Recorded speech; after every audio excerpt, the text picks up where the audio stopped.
Fazia tempo que eu não chorava de emoção, de alegria e de perspectiva. Foi isso que eu ouvi logo após uma palestra que eu fiz CIPAT numa grande empresa. E trazendo algumas possibilidades aqui, você sabia que o Brasil é o país mais ansioso do mundo, o país onde a população está com mais ansiedade, síndrome do pânico, depressões, desordens de ordem mental. E, por bem ou por mal, as empresas fazem parte desse contexto. De maneira nenhuma isso é responsabilidade das empresas, porque a grande maioria das pessoas já chegam esgotadas com seus afazeres de vida pessoal, família, filhos, às vezes estão sem vida social e isso impacta diretamente na saúde mental. Então as pessoas já estão chegando estressadas, já estão chegando ansiosas.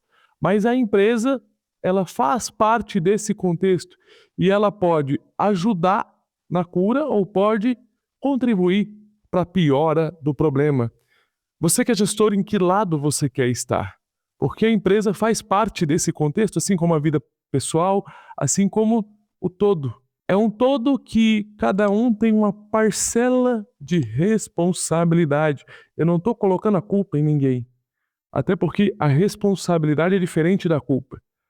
Você chega e às vezes o seu colaborador está ansioso, está ali sem dormir direito, está ali sem conseguir se alimentar direito, sem conseguir se cuidar direito. Hoje parece que, tanto na nossa vida pessoal quanto na nossa vida profissional, tem dias que não dá tempo nem de cuidar da gente, nem de lavar o cabelo, nem de fazer uma barba. E isso dá aquela sensação de impotência, de que todo dia vai ser assim, vai gerando uma ansiedade. Ansiedade muitas vezes é um medo de futuro.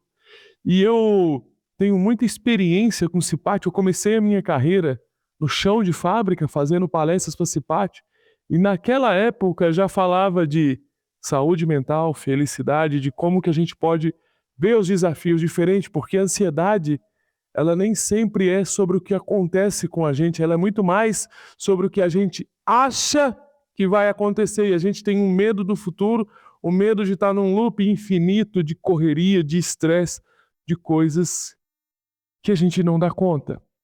E aí eu trabalho alguns conceitos quando eu vou nessas empresas que fase não é fim. Às vezes a fase está difícil mesmo e todos nós passamos por grandes desafios.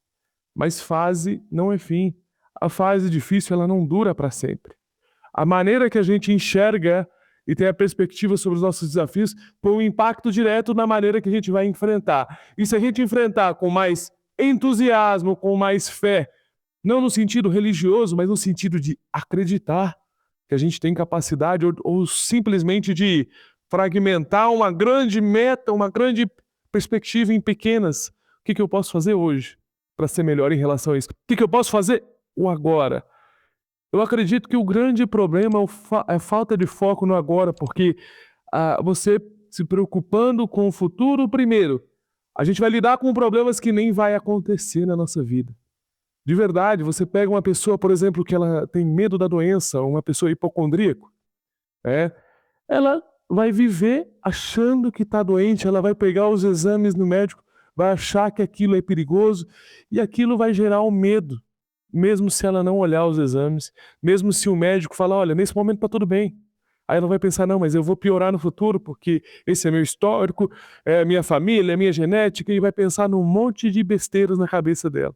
Você entende que, às vezes, o problema nem é um problema que ele se consolidou, que é um obstáculo real, é um obstáculo que a pessoa vai imaginando, mas todas as ações dela vão conduzindo como se tivesse o problema, e de fato, ela adoece.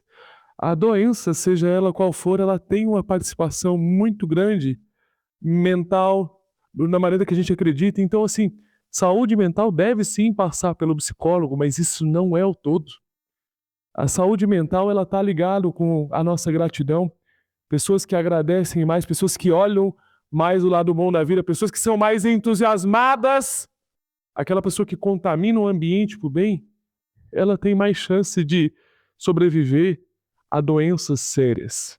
Isso são estatísticas. Então, se a gente conseguir trazer isso para as pessoas no nosso ambiente de trabalho, com certeza absoluta, a empresa vira um ambiente onde ela se preocupa mais com a melhora do que com continuar ou aprofundar o problema. Então a gente é muito responsável, até na nossa vida pessoal, na nossa conversa com nossos amigos, se a gente puder ter uma conversa mais otimista, mais alegre, com mais perspectiva positiva, ajuda. Eu não gosto, por exemplo, de conversar com empresários. Faz 10 anos que eu converso com empresários, que eu vou nas empresas, que eu conheço gente. E eu não gosto de conversar com empresários que estão sempre em crise, independente do governo, independente de tudo que passou nesses 10 anos. Porque tem empresário que sempre vai ver o problema e sempre vai ter medo do problema. E tem empresário que vai falar, olha, tá assim o cenário, mas a gente conseguiu fazer isso, se adaptar dessa maneira, e aqui deu certo, a gente fez isso com as pessoas, aumentou a produtividade delas, elas ficaram mais felizes, elas são mais recompensadas através de bônus e ações dentro da empresa.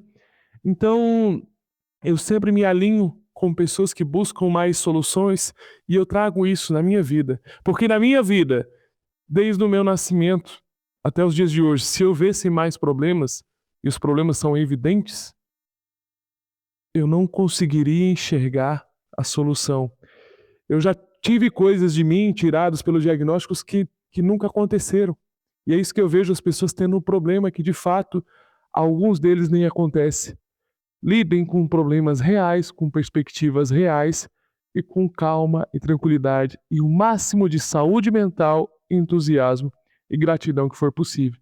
Eu tenho certeza que o seu contexto muda, seu ambiente muda e aí a gente começa a ter perspectiva e partir para solucionar os problemas que eles acontecem na minha vida, na sua vida, na vida de qualquer pessoa. Se você gostou desse vídeo, comenta aqui embaixo qual foi uma situação que você soube lidar, soube ter uma perspectiva, soube ter uma ação coerente, manteve a calma, a frieza e conseguiu ultrapassar o obstáculo, ultrapassar o problema. Valeu, tamo junto, me siga para mais conteúdos como esse.